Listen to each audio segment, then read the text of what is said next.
Kita ada banyak cabaran ekonomi yang nyata, mungkin disebut sebagai real problem. Berkait sebelum ini banyak kita perdebatkan tentang middle income trap. Begitu juga soal kedudukan Malaysia ini sebagai sebuah negara yang dianggap sebagai resource curse. Tetapi satu lagi ciri ekonomi kita yang penting untuk kita fahami dan perdebatkan adalah tentang kedudukan subsidi. Dan hari ini peruntukan yang disediakan untuk subsidi hampir setengah daripada belanjawan negara, ia sudah tidak lagi mapan untuk dipertahankan. Dikaitkan pula ataupun diletakkan pula di dalam latar ekonomi cabaran sedunia kini memberikan kita suatu tekanan yang besar dan harus dilihat secara bersama dan bersekali. Untuk tujuan itu, pada malam ini bersama saya Menawal selama 1 jam menemani tetamu membicarakan tentang impak daripada subsidi bersasar. Apa perlunya penyasaran baru ini dan apa dampak yang kita harapkan dan apa kefahaman yang harus ada dalam kalangan rakyat, penonton untuk memahami realiti ini dan sekaligus juga menjadi ejen ekonomi yang positif agar sama-sama kita dapat mendukung kemapanan ekonomi negara kita bagi jangka masa panjang. Untuk tujuan itu, tetamu saya pada malam ini adalah Dr. Nung Sari Ahmad Radhi, merupakan penasihat ahli ekonomi dan juga anggota jawatan kuasa penasihat kepada Menteri Keuangan, akan bercakap tentang aspek subsidi bersasar. Doktor, Assalamualaikum. Waalaikumsalam warahmatullahi. Ini tabu ke tak tabu tajuk ini? Nak cakap subsidi bersasar, kadang-kadang orang kata inilah ni nak tarik subsidi lah ni. Mungkin kita boleh mula dengan ambil beberapa langkah ke belakang. Boleh. Dan tengok gambar yang lebih besar dari segi peranan kerajaan dan juga kewangan kerajaan untuk menjalankan membiayai peranan dia. Ya. Lepas tu baru mungkin kita tengok pada perkara khusus dari subsidi segi secara spesifik. Ya. Okey. Kita tengok ke belakang dulu. Dan mendapat inilah gambaran yang lebih jelas. Boleh? Jadi macam I think kita lihat misalnya kerajaan lah kan, ni macam sekolah sikit lah orang kata. Kerajaan ada buat banyak benda dalam peranan dia. Ada dia menjadi regulator, ada dia menjadi penguat kuasa, ada dia menjadi pembekal perkhidmatan. Jadi dan ada je cabang-cabang kerajaan lain lah, parlimen lah, kesultanan lah, kehakiman semua. Tetapi kerajaan misalnya dalam menjalankan tanggungjawab dia sebagai pembekal perkhidmatan, dia memerlukan perbelanjaan banyak. Sekolah, Kementerian Pelajaran tinggi perbelanjaan dia, Kementerian Pendidikan tinggi pelajaran perbelanjaan dia, sebab kena ada cikgu, kena ada guru, kena ada pensyarah, bayar gaji buat sekolah, buat universiti. Kementerian Kesihatan, hospital, pusat kesihatan daerah dan sebagainya, kena ada doktor, nurses sebagainya. Itu kerajaan sebagai pembekal perkhidmatan. Kerajaan polis, Kementerian Dalam Negeri, polis, tiap-tiap daerah, tiap-tiap balai ada. Lepas tu askar.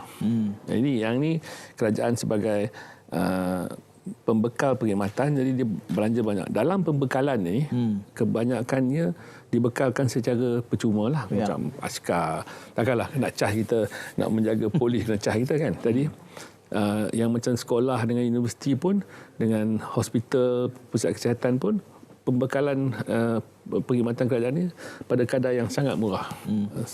Sebab ini dibiayai oleh duit cukai yang dikutip daripada rakyat juga. Yang ini semua bukan nak kata tak jadi masalah. Kerajaan sendiri sedar bahawa ada keperluan untuk meningkatkan perkhidmatan kesihatan, sekolah, universiti dan sebagainya. Polis, askar, dari segi quarters, dari segi senjata sebagainya kan. Itu semua tak menjadi masalah sangat. Tapi yang menjadi masalah pada kerajaan sekarang ni ialah bukan perbelanjaan ni semua, tetapi perbelanjaan memberi subsidi secara pukal. Maknanya secara semua kan. Maknanya kita subsidi minyak dekat pam semua orang dapat. Bawa Rolls Royce pun dapat, bawa Mercedes pun dapat, bawa Proton pun dapat, bawa Azia pun dapat. Azia pun dapat, naik motor pun dapat, naik motor besar ke, motor kecil semua dapat. Jadi kita belanja sekarang ni hampir 1/3 daripada kita punya belanjawan, kutipan hasil kerajaan, kita bayar untuk subsidi. Dan 90% daripada subsidi adalah subsidi untuk minyak dan untuk elektrisiti. Jadi kita dah sampai pada satu tahap, dari segi kemampuan. Kita rasa macam kita rasa memang kita tak mampu. Sebab kita dah dalam 50 tahun yang ke belakang ni, daripada tahun 23, 22 lah, kadang 23 tak habis lagi, kita pergi 50 tahun ke belakang, kita ada 5 tahun saja yang belanjawan kita adalah lebihan. Lain pada tu, belanjawan kita defisit. Defisit bermakna kita kena pinjam untuk menampung kekurangan itu. Dan oleh kerana pinjam dah 45 tahun dalam 50 tahun yang ke belakang ni, hutang kita dah naik sampai 1 trilion lebih sikit. Itu hutang yang secara langsung. Betul, kita ada hutang-hutang lain yang hutang secara garanti, campur semua, ada 1.5 trilion. Maknanya kalau bahagi 32 juta orang, tiap-tiap orang dalam Malaysia ni, budak kecil, budak besar, orang tua apa semua, dekat-dekat RM50,000 ada hutang. Bayar kalau mampu. Jadi macam saya tak lama lagi kot, kalau lagi 10 tahun kan, insya-Allah 20 tahun kan, dia tinggallah kat generasi yang muda ni nak bayar. Jadi dan pada masa yang sama, hasil kerajaan daripada yang dikutip ni pun sebagai peratusan ekonomi, dia semakin menurun. Jadi kita sampai dah satu ketika di mana kita tidak lagi mampu nak meneruskan ini. Satu, tak mampu. Nombor dua, dahlah kita belanja benda yang kita suntuk duit. Perbelanjaan itu tak sampai kepada kumpulan yang disasarkan. Maksudnya tak kena pada yang sepatutnya dapat, tak dapat. Yang patut dapat sikit, yang tak patut dapat lebih banyak. Misalnya macam minyak tadilah. Minyak tadi kalau tak kira, kalau orang tu naik motor kapcai kalau dia bubur kuning, RM5 penuh dah, doktor. Kapcai ni RM5 penuh dah. Dia pakai kuning dalam RM1.5 subsidi. Dia buh katalah dia buh 5 liter, dia dapat subsidi RM7.5 kan. RM7.5 subsidi. Lepas tu ada orang tu main naik BMW, dia pula yang dia tu tadi, dia motor tu satu je lah dia ada kan. Dia bubur lah katakan 4 kali sebulan, RM7.5, RM28, RM30 dia dapat subsidi sebulan. Betul, ada orang tu dia ada Mercedes satu, BMW satu, betul dia ada Proton satu. Kan?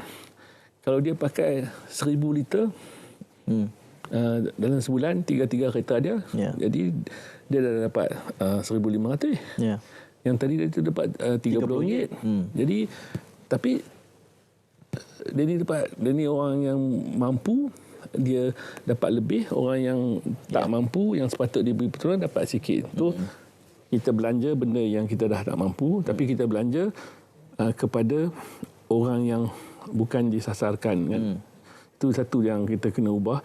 Nombor 3, sebab kita subsidi pada pukal, mana semua orang, dia menjadi satu orang kata tak betul dari segi harga dia. Kan? Maknanya tak check up. Maknanya macam kita tengok kerajaan belanja, buat MRT, buat LRT, buat monorail, buat komuter, buat lagi tu apa benda ECRL, betul, buat double tracking. Ini semua adalah perkhidmatan awam. Ini semua ni kita belanja 200 bilion lebih. Dan duit ni pun kebanyakannya dipinjam. Ini untuk menggalakkan pengangkutan awam. Kita belanja 200 bilion nak buat benda ni semua untuk pengangkutan awam. Tapi pada masa yang sama kita belanja dalam 60 bilion tiap-tiap tahun untuk subsidize petrol, harga minyak, yang menggalakkan penggunaan pengangkutan peribadi. Jadi kerajaan macam buat kerja macam tak apa nak betul sikit lah. Satu, belanja suruh guna pengangkutan awam. Pada masa yang sama mendorong orang guna pengangkutan persendirian. Kalau di kawasan bandar misalnya, kita sepatutnya lebih pada pengangkutan awam dan kurang pengangkutan persendirian. Dalam kawasan luar bandar mungkin pengangkutan awam tu dia kurang sikit, yang kita banyak ni. Tapi kita subsidi ni menjadikan mempengaruhi orang punya perangai dengan cara yang tak betul. Kadang-kadang kerajaan pun jadi tak betul. Betul. Buat lagi. Banyak kereta. Lah ni kereta setiap tahun tambah dekat 1 juta. Ya. Jalan besar tu juga. Tapi kalau tak cukup jalan, kita buat jalan lagi. Kita buat jalan lagi. Okay. Betul, kita buat tol lagi. Jadi orang guna minyak kereta lagi, isi lagi. Subsidi lagi. Betul. Itu jam, buat lagi satu flyover kan. Jadi kita menggunakan sumber-sumber dalam ekonomi kita ke arah benda yang tak manfaat. Pada masa yang sama, kalau kita fikir tadi kan, tahun 2022 punya bajet, peruntukan untuk Kementerian Kesihatan 4 bilion, 44 bilion saja. 44 bilion je. Kita pergi hospital, kata, ramainya beratok, kan? Penuh pusat kesihatan. Hospital 44 bilion. Sekolah, kat 10,000 sekolah rendah, sekolah menengah, dengan universiti IPTA semua 10 bilion. Kita subsidize duit minyak 57-58 bilion. Jadi boleh buat universiti banyak-banyak lagi. Berapa sekolah, berapa hospital, berapa pusat kesihatan. Kalau tak buat pun tambah bilik, tambah dia punya kemudahan kan. Jadi kita berada pada satu kedudukan yang kita dah jadi tak mampu, kita tak tercapai matlamat, dan kita mendorong kepada gelagat yang tak betul. Dan sebab kita subsidize benda yang ni je. Bukan kita nak katalah, kadang-kadang orang marah. Dia kata macam ini banyakkan kerajaan negeri punya lah, macam ayak lah. Ayak. Malaysia ni ayak kira murah. Betul. Cuci kereta hari-hari, sembok sana sembok sini sebab ayak murah. Tapi air itu adalah satu sumber yang sangat penting. Bila global warming, bila tak ada air kena catut, baru kita tahu. Betul. Jadi kita kena melakukan penyusunan semula dalam subsidi ini, kerana sebab-sebab tadi, sebab kita tak mampu, sebab kita kena lebih menggunakan kewangan yang terhad ini kepada orang yang sepatutnya. Kita nak mengubah gelagat kepada gelagat yang mendorong kepada agihan yang lebih baik lah kan. Dikatakan misalnya kita duduk di dalam Kelang Valley kan, kalau kita tak ada kereta, kalau patah kaki, patutnya kalau kalau bayangkan dari segi pendapatan kita, kuasa beli kita, kalau tak ada loan kereta lah kan, sebab kita boleh naik bas okey, LRT semua okey, on time semua, then setiap orang dalam rumah tangga dia, kita tahu bahawa pendapatan isi rumah penengah ada yang 50% dalam 6,000 lebih. Saya ingat tiap isi rumah tu cerita motor dengan kereta ada kat 2,000 sebulan kan. Jadi kalau kita melakukan perubahan ini yang menyebabkan harga dan insentif yang betul, dia secara tak langsung meningkatkan kuasa beli isi rumah jugalah. Jadi sebab tu kita kena fikirkan balik atas sebab-sebab ni, macam mana nak menggunakan sumber pendapatan kerajaan yang terhad, yang tak boleh ditambah lagi kerana hutang dah ni, untuk mencapai matlamat ni. Doktor, apa yang doktor gambarkan ini saya kira sangat logikal, mudah dan sensible, bermakna lah. Cumanya doktor juga menyebut soal orang marah. Saya ingin bawa sedikit dimensi politik sedikit, kerana orang kata selama hari ini boleh. Kenapa bawah kerajaan perpaduan ini, bawah PMX ini semua ni nak disusun balik? Selama hari ini kita tak terasa pun ada cabaran itu, walaupun ini benda dah lama. Dan kita bercakap soal sasaran subsidi ini bukan baru tahun ni. Dah banyak tahun dah. Saya ni 26 tahun, saya rasa tajuk ini dah 6-8 kali dah kot. Mengapa sekarang, dan apa kesannya kalau kita tak buat sekarang, untuk meredam juga sekaligus keresahan dan kemarahan rakyat yang merasa tekanan semasa ini? Akan ditangani selepas kita berehat seketika.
tanya itu beras baru siam tu berapa harga sekarang?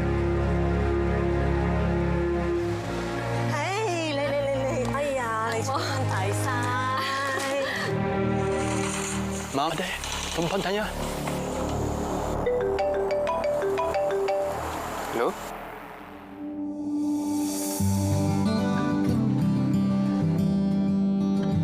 Haji, Ya. ya, hantar ni dulu eh. Tak apa. Uncle lah. Uncle, tadi Uncle tunjuk apa? Sorry, Uncle. Saya nak pergi depan ni. Ayah ini depan saja. Mari. Uncle ikut saya. Minta maaf. Tak apa. Terima kasih banyak. Okey, ya.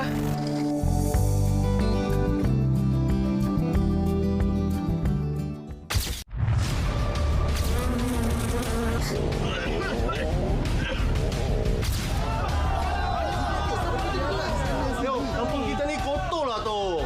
Saya pun sudah sakit perut ni tu. Kata kita ramai-ramai gotong royong bersihkan kawasan kita.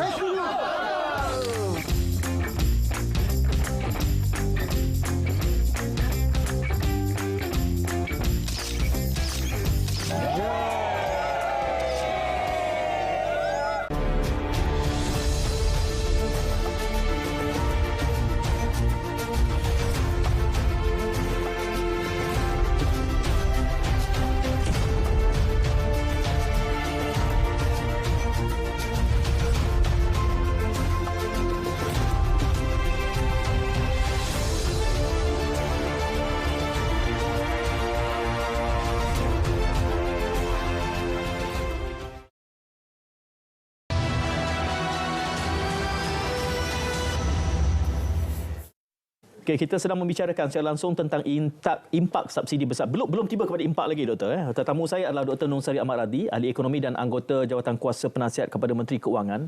15 minit yang berlalu, Doktor, kita bincang tentang apa yang sedang kita alami hari ini. Ya?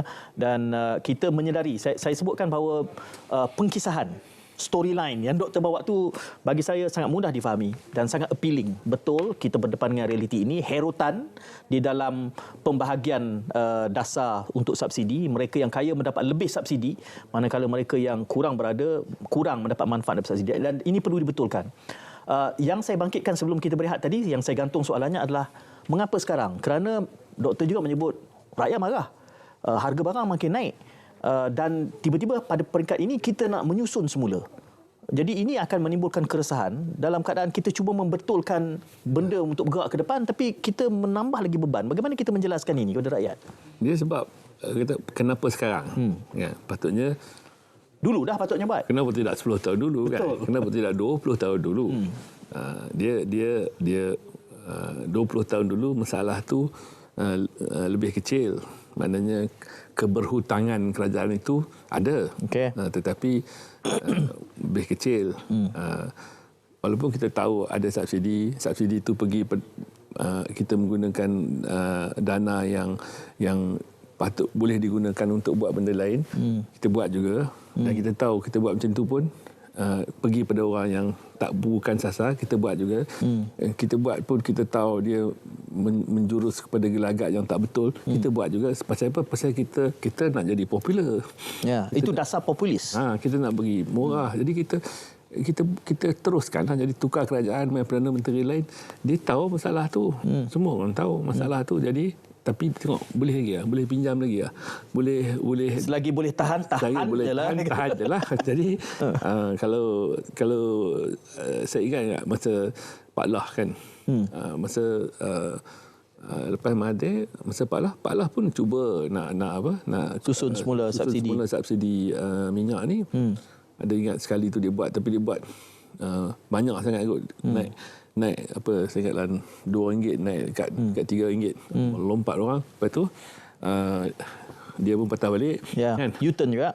Jadi semua orang tahu. Tapi ada dua perkara. Satu, kita sudah sampai kepada satu tahap di mana hutang yang terkumpul oleh kita buat perkara ni, antara lainnya sudah terlalu tinggi. Kita sudah sampai kepada 1.5 trilion ringgit hutang satu. Boleh, kalau saya ingat, kalau kerajaan ni fikirkan 2022, 2027 election, Boleh tahan tu lagi 4 tahun. Okey. Kita hutang pil lah lagi. Tambah lagi sikit. Lepas pilihan raya tengok semula. Lepas tu kita tambah hutang lagi. Kita go on dekat cerita ni. Lepas tu kita tengok macam mana kalau tak meletup lagi lah. Ya. So, Dia ambil sikap macam doktor tadi lah. Saya pun tak tahu lama mana dah. Biar tanggung generasi akan kita datang. tinggal lah. Lepas tu kita tinggal ni, kita menang next election, kita bagi semua orang seronok, kita buat lagi. Habis itu satu dari segi dah tak mampu. Nombor dua, saya ingat kalau kita tak mau bertanggungjawab, kita boleh gagah lagi kot. Hutang tambah sikit lagi, lagi 3 tahun. Bagi juga, tambah hutang. Tak perbetulkan semua ni, biar pilah yang dapat manfaat orang kaya pun, tambah lagi kereta, tambah lagi, buat lagi flyover, buat lagi LRT, buat lagi 2-3 line, kereta pun naik 1 juta lebih setiap tahun. Boleh, saya ingat boleh buat, tapi dia bagi teruk lagi keadaan. Nombor dua, ia satu tindakan yang tak bertanggungjawab lah. Sebab katakan meletup, dia meletup maknanya hutang ni, Syed, bila orang kata pasal apa ringgit jadi apa lemah ni, sebab di satu belah kita hutang. Bila kita hutang maknanya kita hutang dalam ringgit, kita permintaan ringgit tu dalam di Malaysia, kita perlukan ringgit untuk belanja dalam negara. Pada masa yang sama, kita tak ekspor cukup banyak untuk bawa masuk duit asing. Jadi permintaan pada ringgit tak naik, penawaran ringgit makin banyak. So benda apa pun kalau penawaran dia banyak, permintaan dia kurang, harga dia jatuh. Jadi kalau kita nak hutang lagi, kita sekarang ni orang kata ada penarafan. Malaysia ni masih lagi ditarafkan sebagai risiko kredit dia A. Okey. Ada atas daripada A pun adalah AA. Ada atas daripada AAA. Kan? Kita ni A. Okey. Bawah daripada A dia BBB. A ni dipanggil sebagai bond ataupun sukuk yang investment grade lah. Jadi orang nak beli jugalah. Masih ada minat kalau orang nak beli. Tapi kalau kita tak tunjukkan kepada agensi penarafan ni bahawa kita serius tentang menjaga kedudukan bayar hutang. Kita bayar hutang kita, kurang hutang kita, belanja dengan hemah. Kalau penarafan kita jatuh daripada A daripada BBB, kita tak boleh dapat dah orang yang sanggup beli bond kerajaan yang kata kami beli untuk great investment. Kami beli A atau A ke atas saja. Jadi kita sampai ke satu tahap, kalau jatuh tu ada dua benda akan berlaku. Satu, bila kita jatuh kepada BBB, kos akan naik. Kalau nak meminjam lagi mahal lah. Lah ni kita A, lah sekarang ni A, kita nak pinjam 10 tahun, kena bayar 4.1%. Tapi kalau kita jatuh BBB, kita nak pinjam 10 tahun, kita kena bayar mungkin 4.2, 4.3%.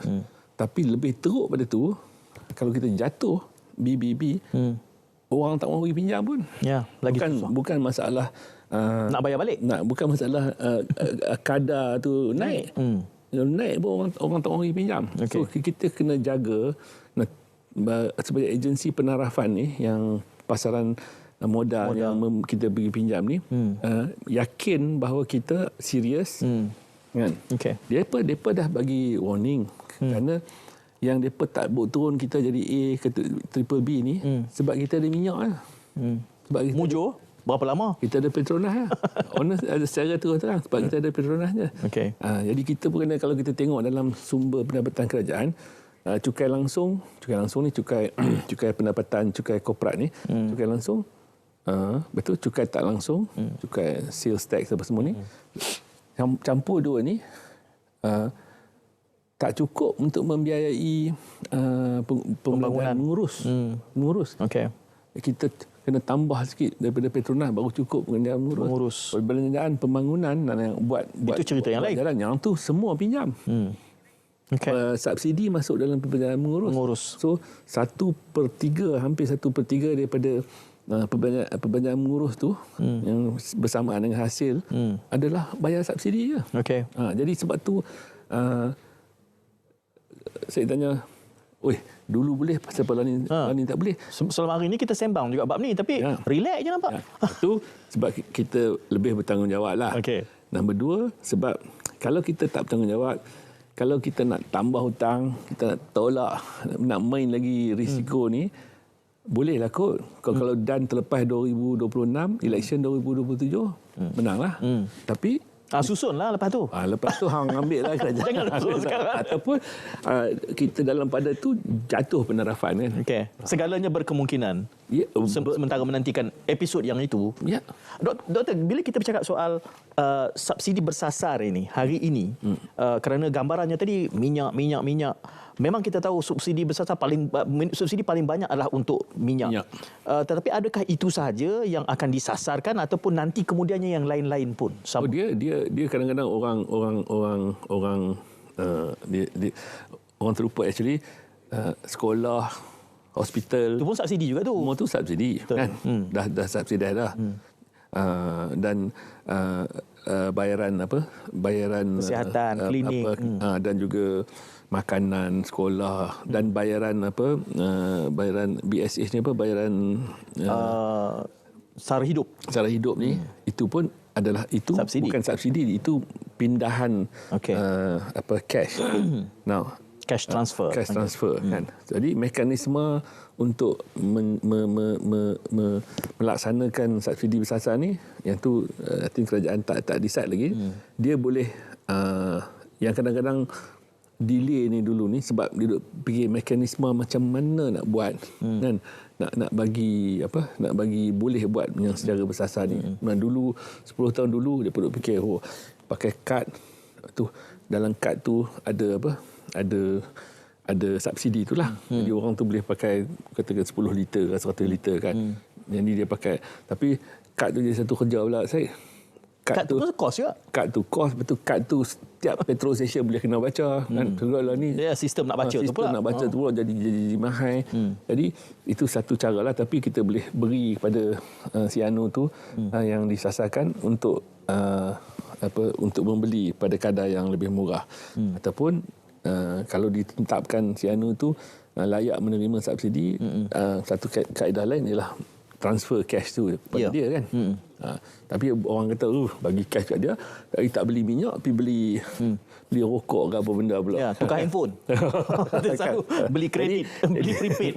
Jadi semua adalah macam-macam kaedah ni yang itu diserah pada kerajaan untuk ni, tapi dia melibatkan teknologi dan setiap kaedah yang tengah dipertimbangkan ada kelemahan dia kan. Macam kita, kalau macam kita nak tolong ibu dengan anak ya, ibu yang ada anak ni, kita kata kita nak tolong, kalau dia ni kita nak bagi dia beli susu kan. Sekarang kata kita bagi kupon, dia beli susu. Tak lagi dia pergi jual pula kupon tu kan, dia tak beli susu kan. Ada untuk orang lain tu pergi guna kupon tu beli susu, dia berniaga pula susu tu.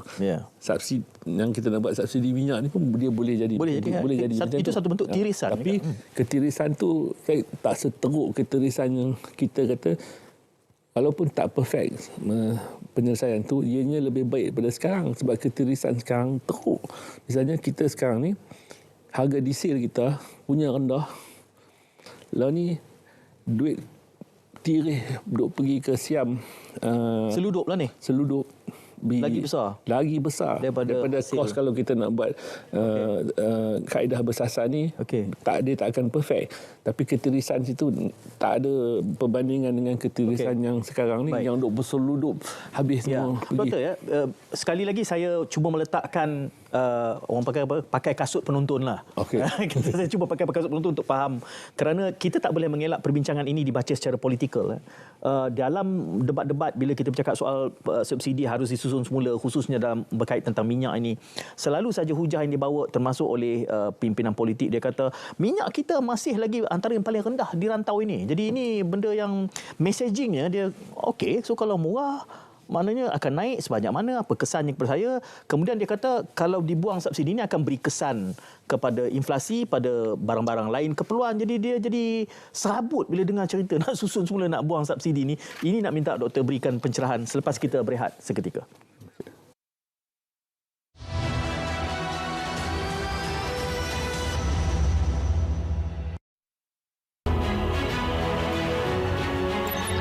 Kesejahteraan masyarakat desa termasuk peneroka dan pekebun kecil akan terus dibela melalui kajian semula pengukuhan fungsi dan peranan agensi berkaitan, terutama Felda, Velcra, Risda dan MARA.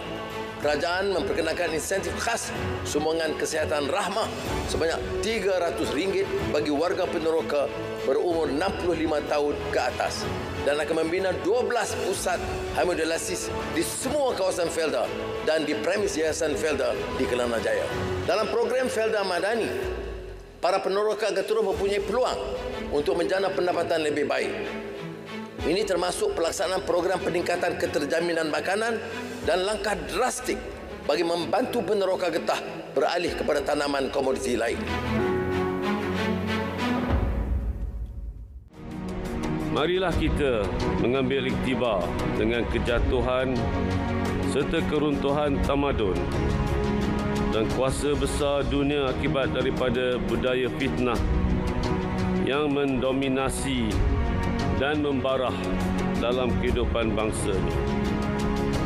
Selepas kewafatan Rasulullah SAW, fenomena fitnah telah membawa kepada peristiwa yang amat tragis dalam sejarah Islam menerusi pembunuhan Khalifah ketiga, iaitu Saidina Uthman bin Affan. Demikian hebat hakikat fitnah dan tipu daya, dan bukan sahaja telah menumpahkan darah seorang pemimpin Islam yang agung, malahan telah turut menghancurkan keharmonian dan kestabilan sesebuah negara.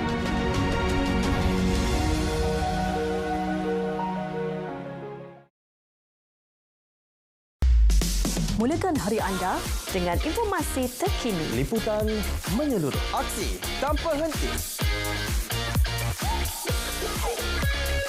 Bersama kami dalam Berita Pagi 7 pagi, Berita Pagi Sabah 7.10 pagi. Berita Pagi Sarawak 7.20 pagi. Stadium RTM 7.30 pagi. Dan Kanta 744 7.44 pagi.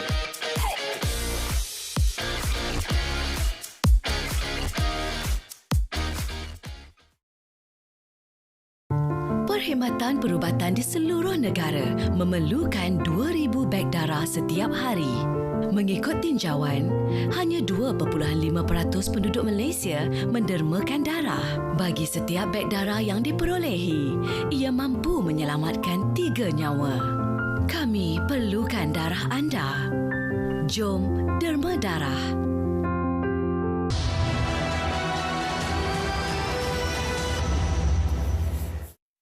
Lalu saja saya sebutkan, Doktor, perbincangan di luar ruang udara itu lebih intrik. Jadi saya bersama Dr. Nur Sari Ahmad Radhi. Kita merupakan ahli ekonomi dan anggota Jawatankuasa Penasihat kepada Menteri Keuangan, membicarakan tentang impak subsidi bersasar, dan kita sudah membincangkan panjang lebar tentang cabarannya, mengapa ia perlu dilakukan dan kenapa mesti sekarang. Sekali lagi saya mengambil pendekatan untuk cuba menyelami bagaimana penonton mendengar penjelasan yang cuba kita bawakan, dan kita tak boleh lari daripada hakikat ia akan dibincangkan secara politik. Saya sebutkan tadi tentang, okey, kalau kita mengurangkan subsidi ini, akhirnya ia akan tetap menimbulkan kesan inflasi yang dikatakan akan menyebabkan keadaan rakyat akan semakin tertekan. Kerana ya, akhirnya ia akan melempah kepada, memberikan tekanan pula pada sektor perniagaan. Bagaimana kita boleh memahamkan audien, dan kalau ada ruang untuk kita meredakan keresahan mereka, betul? Dia apa, sememangnya kalau ada okey, sekarang ni kita subsidi itu ialah pada harga, kan. Sepatutnya kata pasaran kata RM3, kita subsidikan RM1. Jadi RM2. Jadi RM2.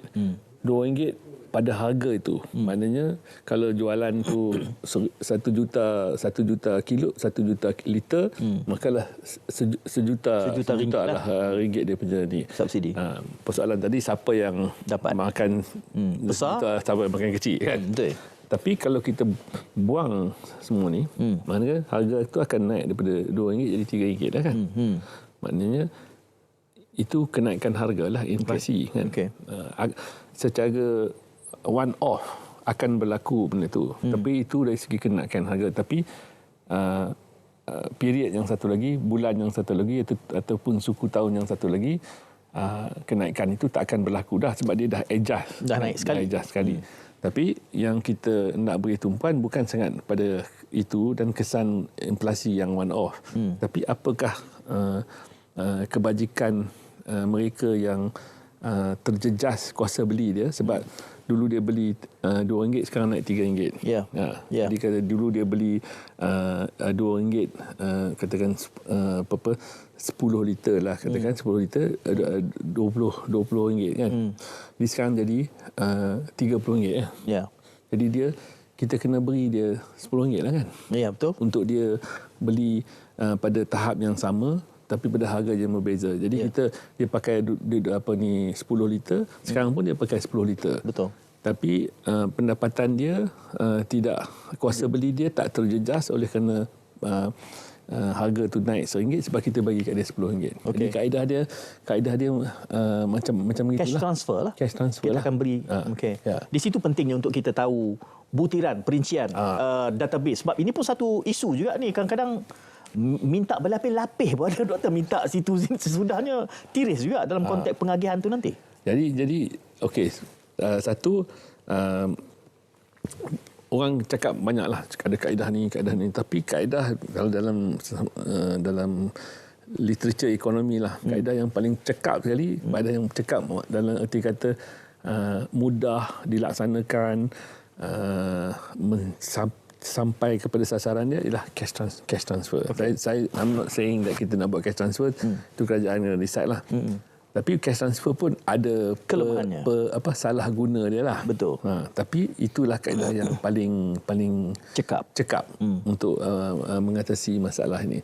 Jadi itu belum ditentukan lah. Tapi masalah database ni, saya akui nak ada satu database yang menyeluruh kan. Ya. Menyeluruh dan tepat. Kan menyeluruh, lepas tu tak tepat pula. Secara idealnya minta kad pengenalan, kata dia ni, si Anu ni lelaki, lelaki betul lah. Dia ada isteri, dia ada anak dia macam ni, pendapatan macam ni. Dalam cerita ni semua dia layak dapat anak. Kan? Itu ideal lah. Betul. Tapi kat Malaysia ni sebab kita dah buat sistem yang agak beranak, dapat surat beranak, ada nombor surat beranak, jabatan pendaftaran. Itu sekali lagi umur 12 tahun buat my card, nombor lain pula keluar. Lepas tu sekali lagi lesen mandu. Lesen mandu, nombor lain pula. JPJ nombor lain. Sekali lagi ada buat pasport, immigration nombor lain. E-kasih nombor lain pula lagi. Tu kerja dapat lembaga hasil nombor lain lagi. Semua penuh dekat dahinya nombor. Badan ni SOSO lain, EPF lain. Jadi nak jadikan satu database yang menyeluruh.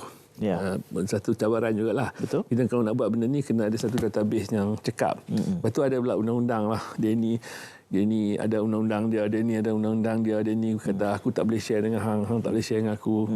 Dan kita ada apa? PDPA ni kan, Personal Data Protection Act.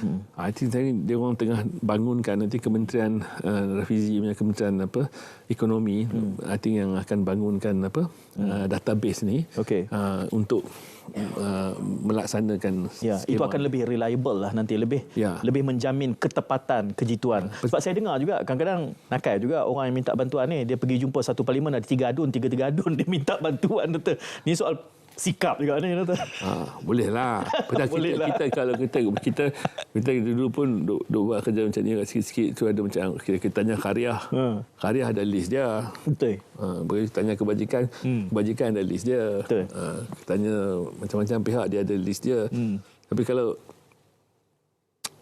mana sistem pun ada orang abuse kan. Kalau dia tu kat Khariah ni pun nama dia ada, kat Khariah ni pun nama dia ada. Semua Khariah dia ada, dapat semua.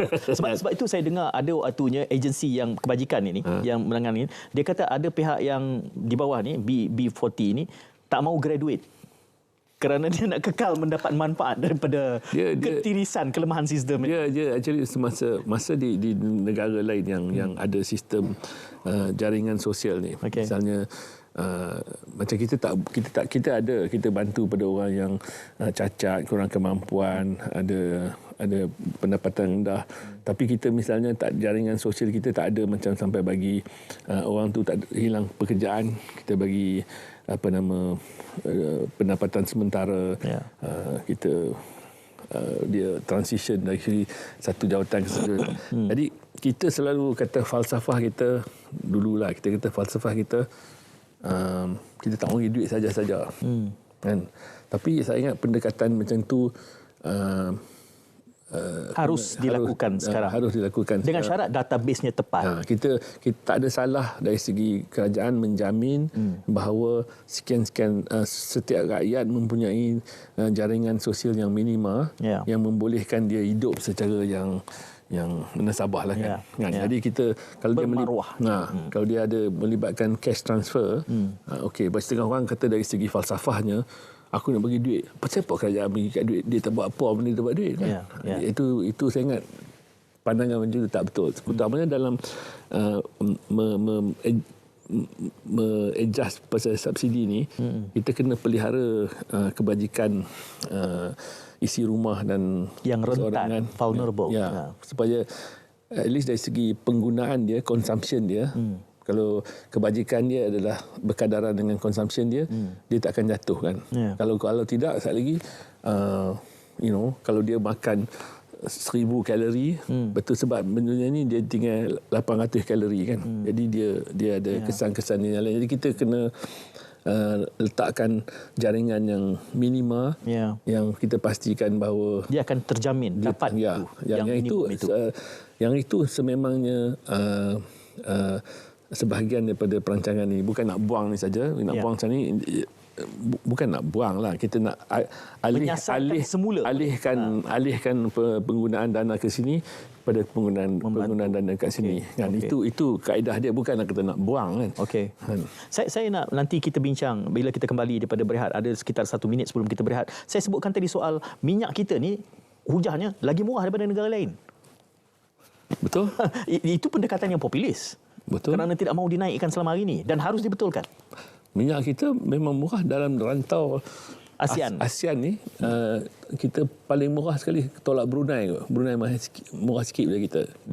Kalau banding dengan semua negara lain, kita paling murah secara artificial. Okey, apa maksud secara artificial? Sebab harga tu patut RM3. Sebab subsidi kita tadi itulah. Subsidi jadi RM2. Jadi minyak kita jadi murah. Kata misalnya saya ada kat depan saya ni, di Thailand RON 95 RM6, kita RM2. RM4 tu kalau kita buat berniaga, beli lori, bawa ke Siam RM4 1 liter boleh. Kaya dengan sebab menyeluduk saja. Berbilion sudah hilang. Kalau kita belanja pergi kat rakyat Malaysia satu hal, orang kaya pun ini jadi macam ni. Pergi ke kalau kita nak tolong nelayan pantai yang memerlukan diesel untuk pergi ke tangkap ikan, no problem. Itu bersasar tu. Kita sasarkan kepada persatuan nelayan seperti yang dibuat, dan kita kena kawal supaya dia pula tak berniaga. Kalau nanti dia pun bawa bot pergi Siam berniaga kat sana pula. Okey, doktor, saya yakin di bawah Kementerian Keuangan ini tentulah saya bayangkan dia punya algoritma dia, dia punya pengiraan dia, congak-congak dia. Apakah kita ada gambaran jumlah kadar dalam konteks, tentu saja kementerian melakukan simulasi misalnya dengan subsidi bersasar ni kita akan mendapat perolehan lebih besar dalam konteks kurangnya subsidi satu peringkat, dan penyaluran ini juga mengelak daripada ketirisan ini. Saya yakin nombor-nombor itu mungkin ada. Kalau boleh digambarkan supaya kita nampak, tujuannya nanti dapat daripada sini, dia akan salurkan ke sini balik. Itu yang akan saya tanyakan kepada Dr. Nong Sari selepas kita berehat untuk kesekian kalinya.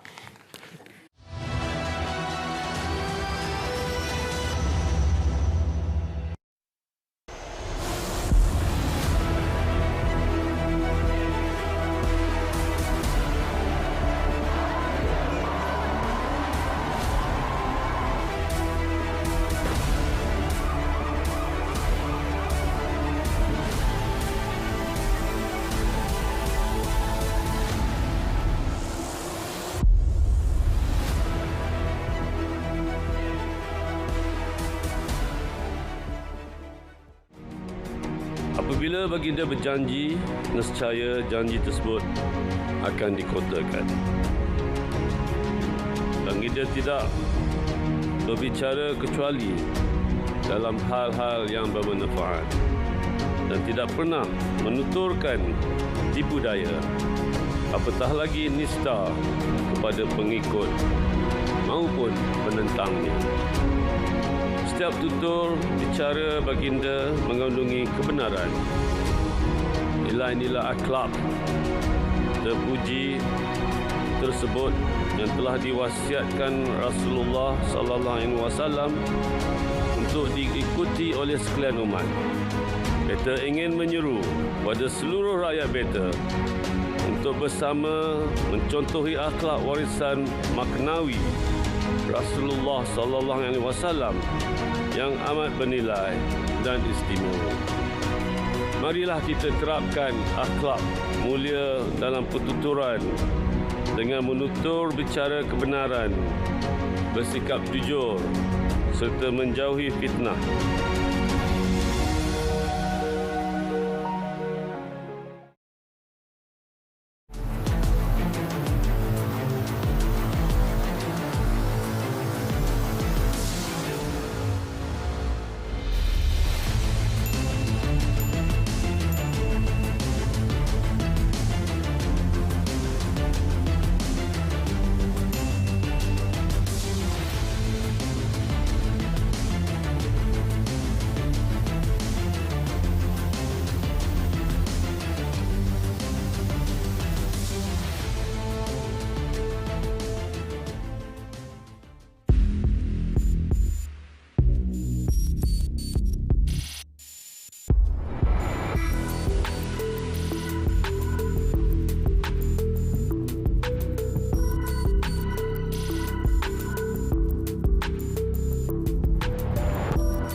Minit-minit yang berbaki ini saya cuba untuk memberikan gambaran kerana doktor ya, daripada awal kita bercakap soal cabaran-cabarannya, apa yang perlu dibuat, kenapa sekarang dan apa pentingnya demi masa depan yang lebih mapan. Tetapi saya membayangkan tadi banyak nombor yang kita sebut ni penting untuk kita cuba zahirkan secara visual kepada penonton. Misalnya tadi 90% subsidi yang telah dibelanjakan untuk petrol dan itu membawa hairotan. Dan kalau kita mengurangkan subsidi ini, kita akan ada lebihan untuk membantu secara bersasar cash transfer, BSH yang lebih tepat kepada sasaran dengan syarat database kita cantik. Tapi ada juga data-data yang tadi tidak dibutirkan secara nombor, misalnya ketirisan. Sebab tadi siam, RM6 kita RM2, RM4, 1 liter. Kalau hari-hari beratus ribu, berjuta. Kalau ini pun boleh kita tangani dengan sebab harga itu kita wajarkan. Berarti di situ pun ada berbilion lagi penjimatan. Ada nombornya ke? Agak-agaknya berapa kita boleh simpan, selamatkan kalau kita buat bersasar ni? Dia yang saya boleh kata misalnya 65, 66 bilion subsidi yang 90% pergi kepada petrol, diesel semua ni. Yang pasti ialah satu yang dapat manfaat daripada subsidi ni, katakan dekat 60 bilion ni, mesti bukan 100% orang Malaysia. Sebab sebahagian daripadanya telah diseludup. Bila diseludup, maknanya subsidi itu dimanfaatkan oleh orang lain. Nombor dua, kerajaan juga kehilangan hasil cukai kan, hasil dia keluar tanpa bayar cukai. Dan ketiga, kerajaan juga kena bubuh dekat border ni, custom lah, kos penguatkuasaan ni, tambah orang lagi, bagi gaji, buat ambil pejawatan tambah. Jadi saya tak boleh bagi angka kat Syed, tapi daripada 60 bilion itu berbilion juga yang tirih keluar, yang dari segi kehilangan pendapatan cukai, dan tiganya kos penguatkuasaan. Jadi bukan sahaja satu hal lah kalau kita belanja tapi yang dapatnya orang kaya daripada orang miskin, tapi rakyat Malaysia. Ni orang yang dapat bukan orang Malaysia pun. Orang asing pula. Jadi kita nak buat bising pasal pekerja asing kerja kat Malaysia naik motor, itu nothing. Ini yang itu nothing. Itu dia duduk sini, dia kerja sini, dia pakai. Ini yang apa yang bawa seluduk seberang. Jadi orang kena faham, kita bukan saja nak penjimatan ni untuk memberi manfaat balik kepada rakyat dalam bentuk cash transfer ni. Ia juga penjimatan bukan penjimatan reallocation kepada kegunaan lain semula.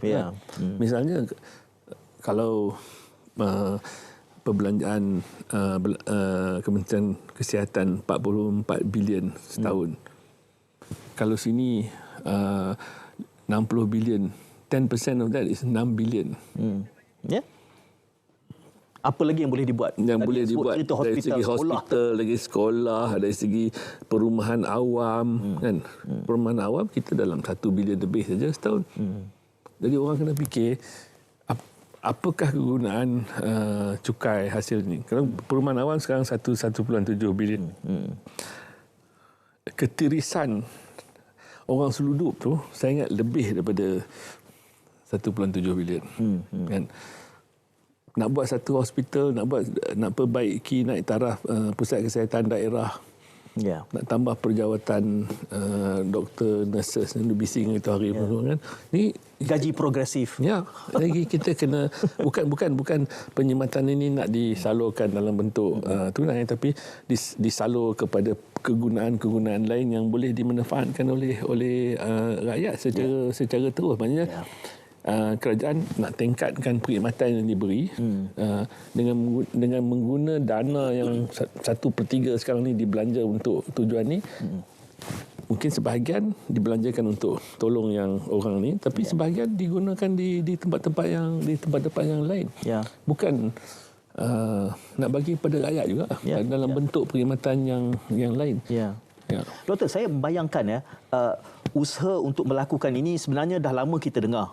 Dan kelihatannya seperti di bawah kerajaan ini komitmennya lebih jelas. Kita tak pasti pelaksanaannya nanti secepat mana, apa kadarnya. Tetapi saya bayangkan juga penentangannya.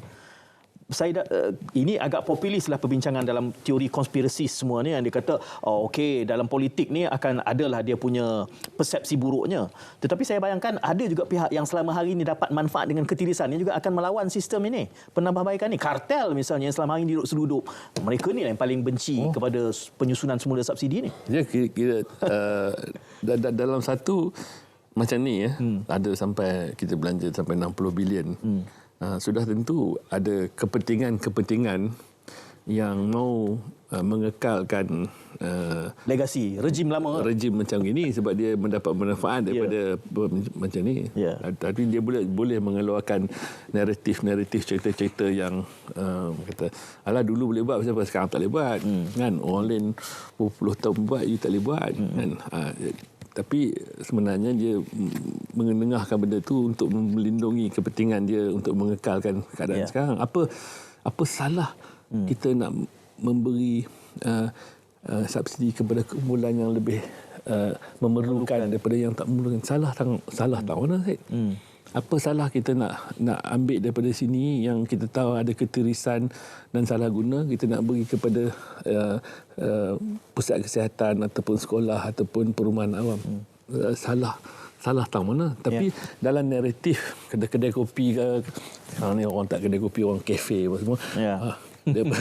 Dia pun cerita. Kedai mamak masih ada. Kedai mamak. So dia pun cerita, tak betul lah, itulah, ini dan sebagainya. Tapi saya minta cuma orang fikir secara yang rasional. Dan kita kena ingat, kita sekarang dah dekat 46,000 setiap rakyat Malaysia menanggung hutang. Dan kita tak mau lagi menanggung hutang. Saya 60 lebih. Saya rasa ralat lah kalau kita mendapat manfaat, lepas tu kita mati tinggal hutang kat anak cucu kita untuk bayar. Sebenarnya ini hutang 1.5 trilion ni kita akan wariskan. Takkan kot kita nak hidup. Betul. Lama mana lagi? Nak tinggal hutang. Doktor, saya ni kita dah generasi dah lanjut ni kita tua ni. Dan kita tidak lagi belum lagi menyentuh doktor, misalnya tadi bercakap kebergantungan kita kepada petroleum, resource curse. Selama mana? Habis ya. Itu selama mana kan? Berapa tahun lagi untuk kita terus kekal mendapat sumber yang sebegitu? Mungkin kalau ada sambungan kepada episod ini doktor ya, the end in mind. Sebab sekarang ni kita bercakap kita dalam proses transisi nak membetulkan herotan ni. Tapi saya lihat misalnya negara-negara Skandinavia, cukai tinggi tetapi take home pay ni masih tinggi, dan itu satu rejim ekonomi yang lebih subur barangkali, dan kita membayangkan masa depan Malaysia kalau kita melakukannya dengan baik, kita akan dapat manfaat seperti mana negara-negara maju yang lain. Dan itu saya ucapkan terima kasih kepada Dr. Nungsari Amaradi. Ada susulannya saya harap, walaupun sembang ini kata budak muda sekarang sempoi yang sembang, tapi sangat mencerahkan saya kira kepada penonton. Jadi mudah-mudahan ada kesempatan di masa yang akan datang. Ucapkan terima kasih kepada doktor dan terima kasih kepada semua penonton. Jumpa lagi. Assalamualaikum. Salam muhibah.